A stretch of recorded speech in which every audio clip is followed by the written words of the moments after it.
Hama dzangu, ini handichaziva kuti ndodzokera here kuna profeti ava kuti kana zvichiita vasunungire mhiko dzatakaita.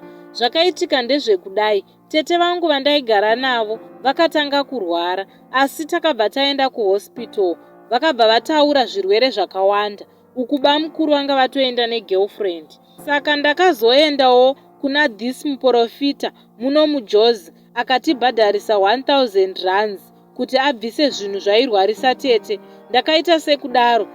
Tete vakabviswa zvuma mudumbu nemasmall pieces of glasses. Vaitoruma vachirasa mavanga, zvinhu zvaikonzera kuti tete vasabate pamuviri. Saka profeti ava vakati kana tichida tidzosere zvinhu kumuridzi. Vakabva vati titenge mbiya, bakatwa netsono, vadzorere zvinhu izvi kumuridzi wazvo. Hama we, iye zvino bamukuru vakadzoka last week Wednesday vachikumbira ruregerero kuna tete, vachiti vaive vari ivo vainge vakasunga tete vangu kuti vasabate mwana, iri nzira yekuti vawane upfumi hwakawanda. Kutaura kuno havasi kugona kufamba, vave kuita kunge munhu ane stroke nenjere dziri kurasika zvishoma nezvishoma.